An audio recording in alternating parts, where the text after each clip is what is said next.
या एका प्रश्नांची उकल मी करत जाणार आहे. प्रत्येक प्रश्नांचं उत्तर तुमच्या मी देत जाणार आहे. तुमच्या मनाला जे काही प्रश्न निर्माण झाले असतील त्या प्रत्येक प्रश्नांचं उत्तर देण्यासाठीच या ठिकाणी मी उपस्थित झालो आहे. आणि संबंध महाराष्ट्रभर फिरत असताना मग त्यामध्ये छत्रपती शिवाजी महाराजांची जयंती असेल, डॉक्टर बाबासाहेब आंबेडकरांची जयंती असेल किंवा तत्सम या सर्व महापुरुषांनी ज्यांनी ज्यांनी तुम्हाला आम्हाला या मानवाच्या मुक्तीसाठी, ज्यांनी तुम्हाला आम्हाला या गुलामगिरीच्या चिखलातून बाहेर काढण्यासाठी स्वतःचं आयुष्य वेचलं, स्वतःच्या संसाराची राख रांगोळी करून घेतली, सर्व महापुरुषांची विचारधारा तुमच्यापर्यंत सांगण्यासाठी या ठिकाणी मी उभा आहे. आणि म्हणून तेवढ्याच ताकदीने मी तुम्हाला या ठिकाणी आवाहन करतो की जे काही विषय या ठिकाणी सांगणार आहे ते तुम्ही तुमच्या बुद्धीच्या प्रामाण्यवादावरती तपासून घ्यावेत. कारण आपल्याला 2500 वर्षापूर्वी या पृथ्वीवरती एक महामानव जन्माला आला ज्यांचं नाव होतं सिद्धार्थ सिद्धोधन शाक्य, ज्याला बुद्ध असं म्हटलं जातं. बुद्धाने सांगितलं 2500 वर्षापूर्वी की मी सांगतो आहे म्हणून तुम्ही खरं मानू नका. कोणता देव सांगतो आहे म्हणून खरं मानू नका, कोणता शंकराचार्य सांगतोय म्हणून खरं मानू नका. कारण तुमच्या डोक्यामध्ये एक मेंदू आहे आणि त्या मेंदूला विचार करण्याची क्षमता आहे, ताकद आहे. आणि जेव्हा तुमच्या मेंदूला, तुमच्या मस्तिष्काला असं वाटेल की ही जी सांगितलेली गोष्ट आहे ती सत्सद विवेक बुद्धीच्या पटलावरती तपासल्यानंतर ही सत्य आहे, तेव्हा मात्र ती सत्य आहे असं समजायला काही हरकत नाही. म्हणून या देशात सगळ्यात पहिल्यांदा विज्ञानाचा शोध लावणारा पहिला वैज्ञानिक 2500 वर्षापूर्वी पृथ्वीच्या पाठीवर जन्माला आला, त्यांचं नाव महाकारुणिक तथागत भगवान गौतम बुद्ध आहे. म्हणून बाबासाहेबांनी त्यांना आपला गुरु मानले. आणि म्हणून डॉक्टर बाबासाहेब आंबेडकरांनी त्यांना गुरु मानल्याच्या नंतर या देशातली जी व्यवस्था होती, तर या देशातली व्यवस्था बदलवण्यासाठी, व्यवस्था परिवर्तन करण्यासाठी तथागत सिद्धार्थ गौतम बुद्धाने 2500 वर्षापूर्वी आपल्या प्रत्येक गोष्टीच्या सुखाचा त्याग केला. कारण सिद्धार्थ गौतम बुद्धाचा जन्म हा काही बौद्ध घरात झाला नव्हता. सिद्धार्थ गौतम बुद्ध काही महारवाड्यात जन्माला आले नव्हते. कारण सिद्धार्थाचा जन्म ज्या घरी झाला त्यांच्या वडिलांचं नाव सिद्धोधन होतं आणि ते कपिल वस्तूचे खूप मोठे चक्रवर्ती सम्राट होते. ते चक्रवर्ती सम्राट असताना सिद्धोधनाच्या पोटी एक मुलगा जन्माला आला, त्याचं नाव सिद्धार्थ असं ठेवण्यात आलं. आता सिद्धार्थ या शब्दाचा अर्थ काय अजूनही आपल्या माणसांना कळला नाही. प्रत्येक प्रश्नाचं उत्तर द्यायला जो सिद्ध आहे त्याला सिद्धार्थ म्हणतात. कुठल्याही प्रश्नाचं उत्तर द्यायला जो सिद्ध आहे त्याला सिद्धार्थ म्हणायचं. आणि म्हणून सिद्धोधन राजाला मुलगा झाला, त्याचं नाव ठेवण्यात आलं सिद्धार्थ. आणि हा सिद्धार्थ या पृथ्वीच्या पाठीवरती मानवाच्या कल्याणासाठी, मानवाच्या मुक्तीसाठी त्या महामानवाचा जन्म झाला महामायाच्या पोटी.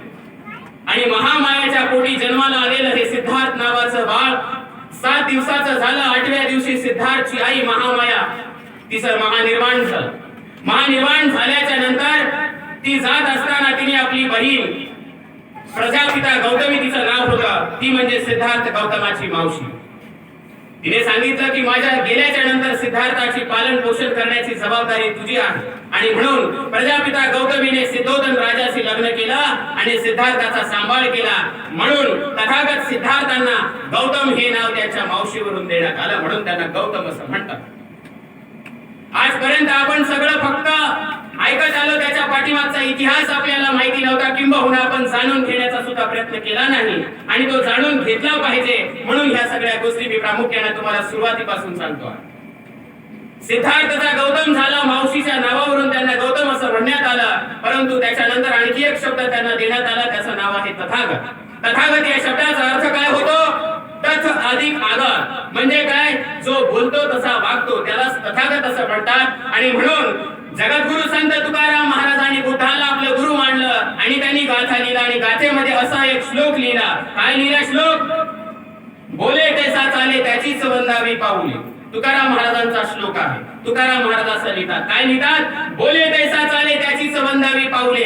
हे तथागत सिद्धार्थ गौतम बुद्धाने 2500 वर्षापूर्वी सांगितलं. बुद्धाचा विचार संत तुकाराम महाराजांना पटला म्हणून तुकाराम महाराजांनी आपली गाथा बुद्धाच्या विचारावर अनुसरून लिहिली. म्हणून तुकारामाला सुद्धा जगद्गुरु म्हणतात. आयऱ्या गैऱ्यानं तू खैऱ्या संताला कुणी जगद्गुरु म्हणत नाही. ही गोष्ट आपण गांभीर्याने महाराष्ट्रातील लोकांना सांगितली पाहिजे. या देशातील जे काही लोक आहेत, जे कीर्तन करणारे कीर्तनकार आहेत, ते हे सत्य सांगत असतात. आणि म्हणून सत्याला सत्य, असत्याला असत्य, सत्याला सत्य आणि असत्याला असत्य, ज्याला छाती ठोकपणे सांगता येतं त्यालाच खरा प्रबोधनकार असं म्हणायचं. म्हणून प्रबोधनाची व्याख्या काय आहे? प्रबोधनाची व्याख्या आहे की समाजाचं हित, समाजाचं भलं ज्या दडलेलं आहे, हे ज्याला छाती ठोकपणे सांगता येतं ते आहे समाजाचं प्रबोधन. आणि म्हणून मी आज तुमच्याकडे भाषण करण्यासाठी आलो नाही, तर मी तुमच्या समाजाचं प्रबोधन करण्यासाठी या ठिकाणी उपस्थित झालो आहे. म्हणून प्रबोधनाची काय व्याख्या आहे ती समजावून सांगणं काळाची गरज होती. म्हणून मी तुम्हाला आता प्रबोधनाची व्याख्या या ठिकाणी समजावून सांगितली. 2500 वर्षापूर्वी तथागत सिद्धार्थ गौतम बुद्धाचा जन्म झाला. तथागत हे नाव असं आलं, सिद्धार्थ हे नाव त्यांच्या जन्माच्या नंतर उत्तर देण्यासाठी सिद्ध होते म्हणून त्यांना सिद्धार्थ म्हणत आले. आणि मग आता तथागत झाले, सिद्धार्थ झाले, गौतम झाले. आणि गौतमाचा बुद्ध हे त्यांच्या 25 वर्षाच्या नंतर त्यांनी जो 5 वर्ष चिंतनाचा विषय होता की या पृथ्वीवरती दुःख नावाची जी गोष्ट आहे त्या दुःखाचं मूळ कारण काय. प्रत्येक माणसाला दुःख आहे. माणूस म्हणजे या पृथ्वीच्या पाठीवर ज्याला एक नाक आहे, ज्याला 2 डोळे आहेत, ज्याला 2 कान आहेत, ज्याला 2 पाय आहेत, जो चालतो बोलतो, जो सगळ्या माणसासारखा दिसतो त्याला माणूस असं म्हणायचं. परंतु आपल्या देशातली व्यवस्था मात्र वेगळी आहे. आपल्या देशातली व्यवस्था जाती जातीमध्ये माणसाला वाटून टाकलेली व्यवस्था 2500 वर्षापूर्वीची होती. आणि म्हणून तथागत सिद्धार्थ गौतम बुद्धाने एक सिद्धांत निर्माण केला. आणि तथागत सिद्धार्थ गौतम बुद्ध म्हणाले, अरे जातिया जानवरों में होती है, इंसानों में जातिया नहीं होती. जसा कुत्र्याच्या पोटाला कुत्रा येतो, मांजराच्या पोटाला मांजर येतं, गाईच्या पोटाला गाय येते, म्हशीच्या पोटाला म्हैस येते, पण इथे बौद्धाच्या पोटाला माणूसच येतो, ब्राह्मणाच्या पोटाला माणूसच येतो, मराठाच्या पोटाला मराठाच येतो, माणूसच येतो. किंबहुना धनगर असेल, हटकर असेल, साळी असेल, माळी असेल, कोळी असेल, तेली असेल, तांबडी असेल, या देशातल्या 6500 जातीच्या प्रत्येक आईच्या पोटातून फक्त माणूसच जन्माला येतो हा सिद्धांत बुद्धाने सांगितला. आणि तो सिद्धांत इथल्या ब्राह्मणवाद्याच्या तोंडावरती फेकण्याचं काम तथागत सिद्धार्थ गौतम बुद्धाने केलं. आणि म्हणून बुद्ध या पृथ्वीच्या पाठीवरचा पहिला क्रांतिकारक महापुरुष जन्माला आला, ज्याने रक्ताचा थेंब न सांडवता तुम्हाला आम्हाला नव्हे या देशातल्या प्रत्येक माणसाला माणूस म्हणून जगण्यासाठी आपल्या प्रत्येक सुखाचा अहित त्याग केला. म्हणून बुद्धाचं नाव 2500 वर्षानंतरही आज जिवंत आहे. बुद्धाचं नाव 2500 वर्षानंतर आजही जिवंत आहे. तुम्ही आम्ही जर मेलो तर आपलं नाव आपले लेकरं सुद्धा घेणार नाहीत. हे 500 रुपयाच्या बॉन्डवर लिहून ठेवा. का? कारण तुम्ही आम्ही आपल्या पोटासाठी जगतो. पोटासाठी जगणाऱ्यांचा इतिहास नसतो, पोटासाठी जगणाऱ्यांची तेरवी असते. पोटासाठी जगणारे जे लोक असतात त्यांची तेरवी असते. आणि हे लोक पोटासाठी जगले नाही. यांनी स्वतःचा संसार त्याग केला, स्वतःच्या संसाराची बलिदान केलं. आणि या देशातल्या करोडो लोकांचा संसार उभा राहिला पाहिजे म्हणून स्वतःच्या संसाराची राख रांगोळी केली. म्हणून बाबासाहेबांचं नाव आजही आम्ही उपाशी पोटी असलो तरी स्वाभिमानाने बाबासाहेब म्हटलं की आमच्या अंगात ताकद निर्माण होते. अरे बाबासाहेब म्हणजे आमच्या शरीरातलं रक्त आहे, बाबासाहेब म्हणजे आमच्या जीवातला प्राण. आणि म्हणून या देशातली जातीवादी व्यवस्था, मनुवादी व्यवस्था बाबासाहेबांच्या जयंतीला रोखण्याचा प्रयत्न करते आहे. मला वाटतं पाटील भारतीय जनता पार्टी या पक्षामध्ये काम करतात, त्यांचं काम चांगलं आहे. स्थानिक लेवलवर ते खूप समाजाला मदत करतात. आणि त्यांनी या ठिकाणी सांगितलं की तुमचं जे काही तुम्ही जे मला मदत केली, मत दिले त्याबद्दल मी तुमचा ऋणी सुद्धा आहे. अशा माणसांची आपल्याला गरज आहे. जाती जातीमध्ये भांडणं लावून स्वतःच्या राजकीय पोळी भाजणाऱ्या लोकांसाठी आता आपण सज्ज राहिलं पाहिजे. परंतु प्रत्येक गावात असे लोक नाही. प्रत्येक गावामध्ये समाजामध्ये तेढ निर्माण करणारे लोक आहेत. आणि म्हणून बाबासाहेब आंबेडकरांचा जन्म झाला आणि तुम्ही आम्ही माणसात आलो. तुम्हाला आम्हाला कुत्र्या मांजराचं जिनस सोडणं आणि आपण माणसात आलो. आपण सूट बूट टाय आणि कोट बाबासाहेबांच्या जन्माने आपल्याला प्राप्त झाला. आणि म्हणून एका ठिकाणी एक कवी म्हणतो की बाबासाहेबांची संकल्पना निर्माण करत असताना तो म्हणतो की कुणी म्हणतं इतिहासात भीम आहे, कुणी म्हणतं नवयुगाच्या विकासात भीम आहे. कुणी म्हणतं इतिहासात भीम आहे, कुणी म्हणतं नवयुगाच्या विकासात भीम आहे. अरे सत्यता ही सांगतो मित्रांनो, करोडोच्या हृदयातील स्पंदनाच्या श्वासात भीम आहे, श्वासात भीम आहे. आमचा श्वास ज्या दिवशी बंद होईल त्या दिवशीच त्या श्वासातला जय भीम आणि बाबासाहेबांचं नाव बंद होईल. अन्यथा या जगात या पृथ्वीच्या पाठीवर अशी कुठलीही ताकद नाही जे बाबासाहेबांचं नाव घेण्यापासून आम्हाला रोखू शकत नाही. म्हणून गेल्या 14 तारखेपासून मी महाराष्ट्रभर बाबासाहेबांच्या विचाराचा झेंडा फडकवत ठेवण्यासाठी दिवस रात्र काम करतो आहे. इथल्या सर्व पोलीस प्रशासनाला सांगितलं आमचा जीव गेला तरी 72 पण बाबासाहेबांचा विचार समाजापर्यंत पोहोचवण्याचं काम निरंतर करणार आणि करीतच राहणार. आम्हाला कुठलाही रोग होऊ द्या, काही अडचण नाही. अरे 2500 वर्षापूर्वी आमच्या समाजाला एक रोग झाला होता, त्याला जातीय विषमता असं म्हणतात. आणि या जातीय विषमतेचा रोग नष्ट करण्यासाठी बाबासाहेब आंबेडकरांनी लस शोधली. 395 कलमाची लस होती. एकदाच एक इंजेक्शन दिलं आणि आम्ही तर माणसातच आलो, पण ओबीसी एसटी आणि ओबीसीच्या सर्व लोकांना माणसात बाबासाहेबांनी आणलं. ते खरे डॉक्टर इथल्या विषमतेच्या रोगाचे. एक साधी महामारी आली आणि तुमचे डॉक्टर झोपी गेले. म्हणून एका ठिकाणी एक कवी म्हणतो, अरे छूत अछूत करने वाले कहां गए, वो ऊंच नीच कहने वाले कहां गए. छूत अछूत करने वाले कहां गए, वो ऊंच नीच करने वाले कहां गए. अरे जब लिखा देश का संविधान स्कूल के बाहर बैठकर बाबा साहब ने, तो स्कूल के अंदर बैठकर पढ़ने वाले कहां गए. स्कूल के अंदर बैठकर पढ़ने वाले कहां गए. आणि त्यांच्यासाठी हा सवाल आहे. आणि म्हणून भाषणाला सुरुवात झाली नाही मित्रांनो, ही फक्त मी तुम्हाला प्रस्तावना सांगतोय. भाषणाला सुरुवात झाल्याच्या नंतर मी तुम्हाला सांगणार आहे की 1 ते 1.5 तासाचा वेळ तुम्हाला मला द्यायचा आहे. माझ्यावरती तुम्हाला उपकार करायचे तास तुमचा वेळ देऊ, कारण तुमचा अमूल्य वेळ घेण्यासाठी मी आलोय. मला माहिती नाही मी नंतर तुमच्या गावात येईल की नाही, पण आज आलोय त्याचा परिपूर्ण परिवर्तनाचा विचार तुम्हाला देऊन जाणार.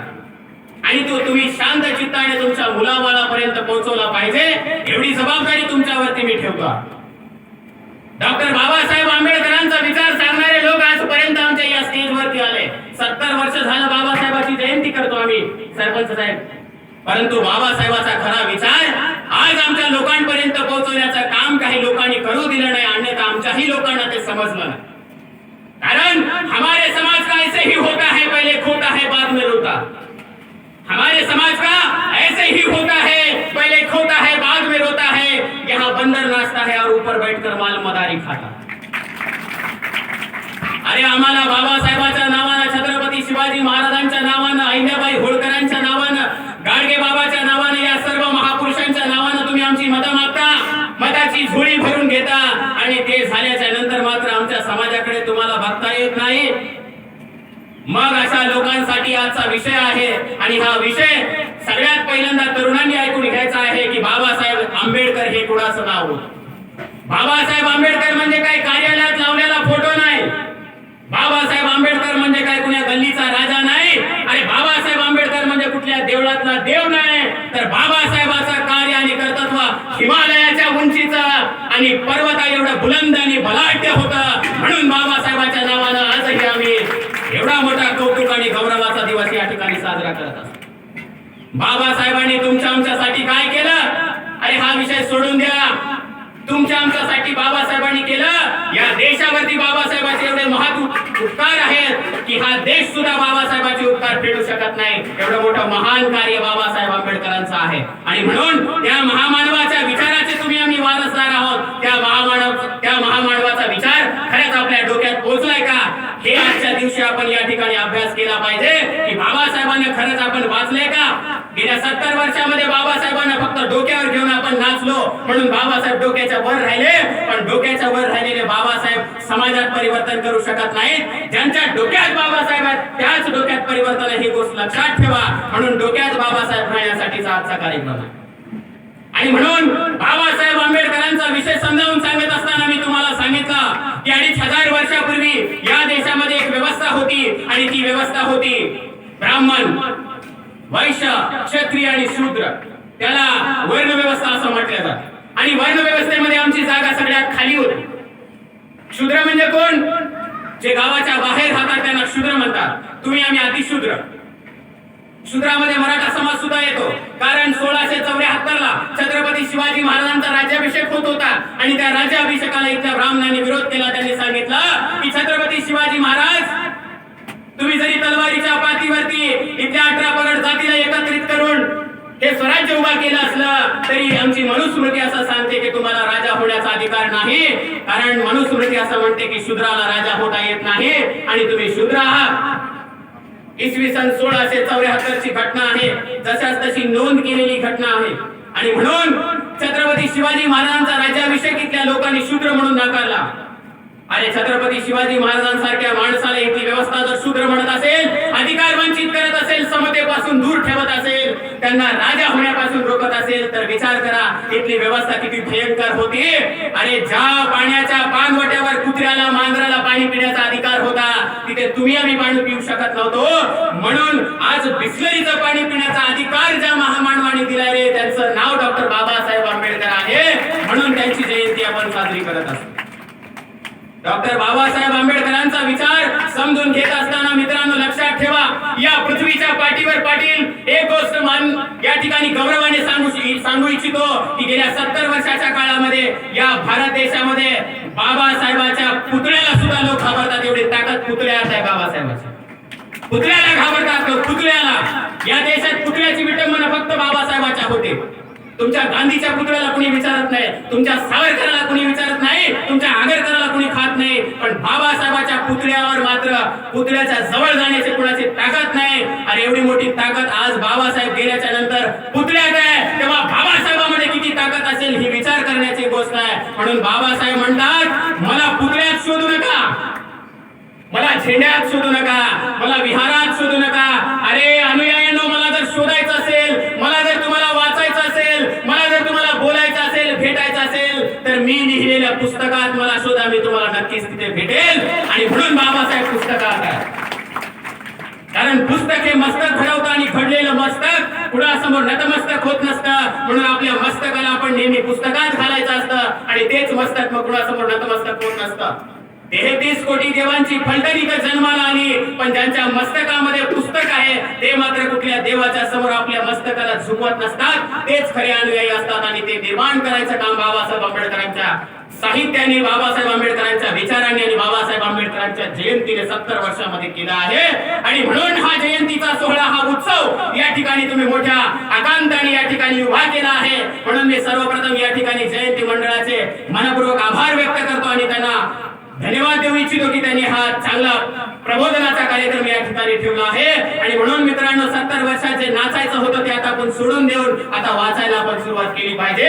कारण बाबासाहेब आंबेडकर नाचून कळणार नाहीत मित्रांनो. बाबासाहेबांना जर पाहायचं असेल तर बाबासाहेबांच्या पुस्तकांना आपल्याला वाचावं. आणि म्हणून बाबासाहेब आंबेडकरांचं काय वाचलं पाहिजे तेव्हा बाबासाहेब आपल्याला कळतील. आणि बाबासाहेब आंबेडकरांना कसं वाचलं पाहिजे, कुठे वाचलं पाहिजे.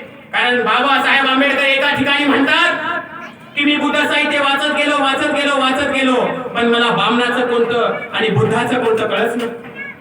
बाबासाहेब आंबेडकर असं म्हणतात, जगातल्या 6 विद्वानांपैकी एक.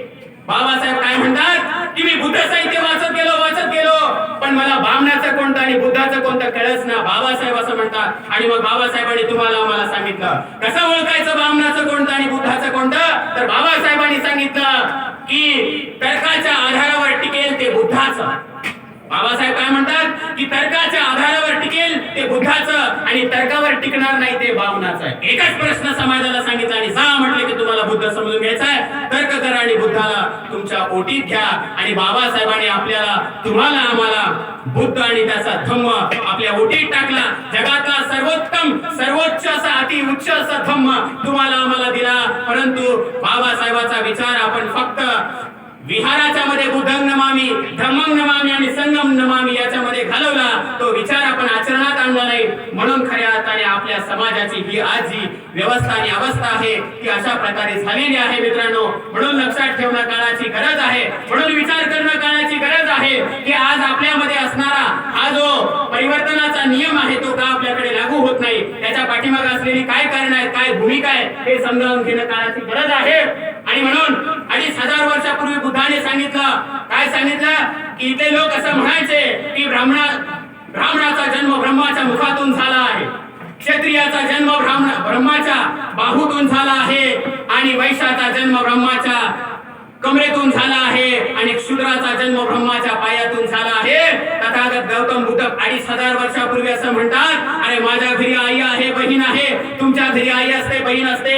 जेव्हा तिला गर्भधारणा होते, 9 महिने 9 दिवसाचं बाळ तिच्या पोटात राहतं आणि त्याच्यानंतर तिला प्रसूतीच्या वेदना होतात. ती प्रसूती होते, बाळंतीण होते आणि तिच्या पोटी बाळ जन्माला येतं. आमच्याही घरी तसंच बाळ जन्माला येतं, तुमच्याही घरी तसंच बाळ जन्माला येतं. मग तुम्ही असं का म्हणता की ब्रह्माच्या तोंडातून तुम्ही जन्माला आलात? हे सब झूट आहे, हे सगळं चुकीचं आहे, हे सगळं खोट आहे. 2500 वर्षापूर्वी बुद्धाने इथल्या उतरंडीच्या व्यवस्थेला लाथ मारलं आणि बरोबर करायचं काम केलं. आणि म्हणून तुम्ही आम्ही आज माणसाचं जीवन जगत आहोत. म्हणून बुद्ध असं म्हणतात की जाती या जानवरों में होती है, इंसानों में नहीं होती. याचा छोटासा उदाहरण तुम्हाला बघायचं असेल तर तुम्ही विचार करा. जर म्हशीने शेण टाकलं, गाईने शेण टाकलं, बैलाने शेण टाकलं तर आपल्या लक्षात येतं की हे म्हशीचं आहे, हे गाईचं आहे. जर हरणाने केलं तर ते पण लक्षात येतं. परंतु जर समजा एका ठिकाणावरती एका बाजूला एक बौद्ध आहे, मराठा आहे, नमानी आहे, मुस्लिम आहे, हे सगळे एकत्रित बसले आणि त्यांनी टॉयलेट केले तर आपण ओळखू शकतो का की ही ब्राह्मणाची आहे, ही मराठ्याची आहे, ही लिंगायताची आहे, असं ओळखू शकतो? नाही. म्हणून हा सिद्धांत आहे की जातिया जानवरों में होती है, इंसानों में जातिया नहीं होती. आणि म्हणून जनावरांची व्यवस्था माणसाला लागू केली आणि ती व्यवस्था मुळीत काढण्यासाठी तथागत भगवान गौतम बुद्धाचा जन्म झाला. आणि बुद्धाने तुम्हाला आम्हाला सांगितलं आता हे सहन करायचं नाही, आता मी तुम्हाला मंत्र देणार. आणि म्हणून बुद्धाने परिव्रजा घेतली वयाच्या 29व्या वर्षी. वयाच्या 29व्या वर्षी बुद्धाने परिव्रजा घेतली. परिव्रजा कशासाठी घेतली? कारण इथल्या ब्राह्मणाचे इतिहासकार असं सांगतात की एकदा बुद्धाला एक म्हातारा माणूस दिसला, बुद्ध उद्विग्न झाले. एकदा बुद्धाला प्रेत दिसलं, बुद्ध उद्विग्न झाले. एकदा बुद्धाला लहान बाळ दिसलं, बुद्ध उद्विग्न झाले. हे सगळं चुकीचं आहे. म्हणून बाबासाहेब आंबेडकरांनी सांगितलं की तर्क करा की 29 वर्षापूर्वी म्हणजे 29 वर्षापर्यंत बुद्धाला म्हातारा माणूस दिसला कसा नसेल? कमीत कमी शुद्धोधन राजा तरी म्हातारे व्हायला पाहिजे होते. लहान बाळ दिसलं कसं नसेल आणि एखादं प्रेत कसं दिसलं नसेल? म्हणून हे खोटं आहे. आणि म्हणून तथागत भगवान बुद्धाच्या परिव्रजेचं कारण काय होतं? तर परिव्रजेचं कारण होतं की दोडी लुंबिनी म्हणजे तथागत सिद्धार्थ गौतम बुद्धाचे जे वडील होते सिद्धोधन महाराज, त्यांचा कपिलवस्तू नगरी होती आणि त्यांची जी आई होती तिचं नाव होतं महामाया. तिच्या वडिलांचे आणि सिद्धोधन राजांच्या आपसामध्ये रोहिणी नदीच्या पाण्यावरून भांडण व्हायचे. रोहिणी नदीच्या पाण्याला वाटपाला भांडण व्हायचे आणि त्या पाण्यामुळे वाद निर्माण व्हायचा. आणि त्या पाण्याच्या वादामुळे काय व्हायचं? एकदा बुद्धाच्या आईकडचे लोक युद्धात मारले जायचे आणि एकदा बुद्धाच्या वडिलांकडचे लोक युद्धात मारले जायचे. तो रक्तपात बुद्धाला आवडला नाही आणि बुद्धाने सांगितलं की ही माणसं मारायचं जे तुमचं युद्ध आहे ते बंद करा, मला रक्तपात नको आहे. आणि धर्मसंगिनी पुढे हा प्रश्न मांडला तेव्हा धर्मसंगिनीचे लोक बुद्धाला म्हणाले, अरे आपण क्षत्रिय आहोत आणि क्षत्रियाचा धर्म आहे युद्ध करणं. त्यावेळी बुद्ध म्हणाले, अरे माणसाला माणूस मारणे हा कोणता धर्म नसतो, तर माणसाने माणसाला वाचवलं पाहिजे हा खरा क्षत्रियांचा धर्म असतो. परंतु तिथल्या लोकांनी सांगितलं की हे चालणार नाही. आणि बुद्धाने वयाच्या 29व्या वर्षी परिव्रजा घेतली. आणि परिव्रजा घेतल्याच्या नंतर बुद्ध बाहेर निघाले. आणि बाहेर निघाल्याच्या नंतर बुद्धाला प्रश्न पडला की आता आपल्याला एका ठिकाणी बसून ध्यानस्थ व्हायचंय, मेडिटेशन करायचंय, ध्यान साधना करायची आहे. आणि म्हणून बुद्धाने 2500 वर्षापूर्वी ज्या झाडाखाली बसायचंय ते झाड शोधलं. ते झाड होतं ज्याला आम्ही आज बोधिवृक्ष असं म्हणतो. ते झाड होतं पिंपळाचं. आणि त्या झाडाखालीच बुद्ध का बसू इच्छित होते? कारण बुद्धाला माहिती होतं की 24 तास ऑक्सिजन देण्याचं काम या पृथ्वीच्या पाठीवर एकच झाड करतं आणि ते आहे पिंपळ वृक्ष. म्हणून त्याला भारतभर बोधिवृक्ष या नावाने ओळखल्या जातं. परंतु इथल्या ब्राह्मणांनी जर पिंपळाचा प्रचार प्रसार लोकांपर्यंत झाला तर लोकांना लक्षात येईल आणि लोक पुन्हा त्याला बोधिवृक्षाला डोक्यावर घेतील असं वाटलं. म्हणून बुद्धाचा हा विचार लोकांपर्यंत पोहोचू नये म्हणून त्यांनी वडाचं झाड आणलं. ते काय म्हणाले की पिंपळाच्या झाडाखाली भूत असतं. का म्हणाले असं? कारण पिंपळाच्या झाडाखाली बसून बुद्धाला बोधिसत्व प्राप्त झालं, बुद्धाला बुद्धत्व प्राप्त झालं. ही गोष्ट सगळ्यांना कळू नये म्हणून त्यांनी काउंटर केलं आणि वडाचं झाड आणलं. आणि वडाचं झाड आणलं आणि आमच्या महिलांना सांगितलं ओबीसीतल्या, जा तुम्हाला जळणारा, छळणारा, मारणारा, शिव्या देणारा, रोज दारू पिऊन ठोकणारा 7 वर्षे हेच नवरा मिळाला पाहिजे, मारा त्या वडाला चका. त्याला वट पौर्णिमा नावाचा सण असं म्हटलं जातं. आणि ओबीसीच्या खूप मोठ्या महिला मोठ्या प्रमाणामध्ये हा सण साजरा करतात. परंतु त्याची पाठीमागची जर कारण मीमांसा त्यांना विचारली तर त्यांना काही सांगता येत नाही. बरं, अडाणी माय मातांचं जाऊ द्या, शिकलेल्या महिला हे करतात आणि त्यांना आम्ही विचारलं, मॅडम तुम्ही पण हे करता? हो, करावं लागतं, नाही तर समाजातले लोक म्हणतात मॅडम तुम्ही करत नाही. अगं माय, तुला शिकण्यासाठी सावित्रीबाई फुलेंनी शेण अंगावर घेतलं, दगड अंगावर घेतलं, विटा अंगावर घेतल्या. तुला ती सावित्री का कळाली नाही?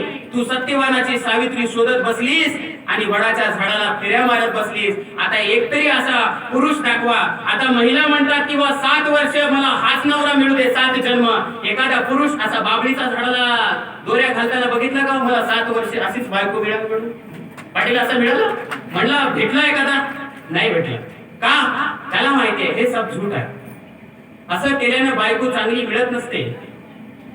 असं केल्यानं बायको चांगली मिळत नसते, त्याला माहिती आहे. म्हणून ते म्हणते बायकोला जे करायचं ते करू द्या, आपल्याला जे करायचं ते आपण केलं पाहिजे.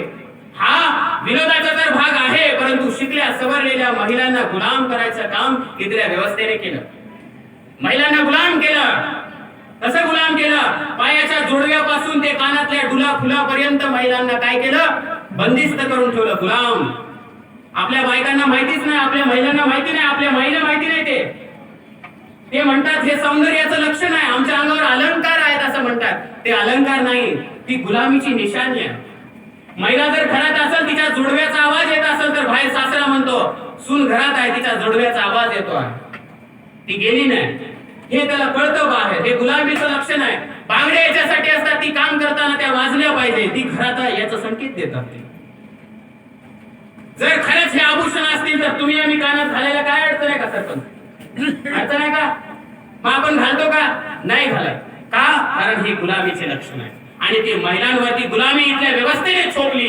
असं जर वडा जोरात त्या बाईच्या डोळ्यातून पाणी येतं. ही गुलामी आहे. आणि ती गुलामी नष्ट करण्यासाठी बाबासाहेब आंबेडकरांनी हिंदू कोड बिल लिहिलं आणि सांगितलं की महिलांना गुलाम करायचं नाही. जर गुलाम केलं तर इथल्या लोकांना मी कायद्यानुसार त्यांच्यावरती खटला चालवेल. म्हणून इथल्या प्रत्येक महिलेला, आपल्या तुमच्या आमच्या नाही, बामणाच्या महिलेला सुद्धा बाबासाहेब आंबेडकरांनी स्वातंत्र्य दिलं. म्हणून बामणाच्या महिलेनं सुद्धा बाबासाहेबांना स्वतःचा पती म्हणून स्वीकार केला. इतिहासात ते सगळ्यात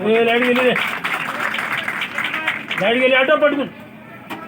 आणि म्हणून आटपणार रे भाऊ. पाणी पाणी घ्या, पाणी घ्या, पाणी घे तू. हो जनार्दनराव, अरे लाऊडस्पीकर बंद झाले.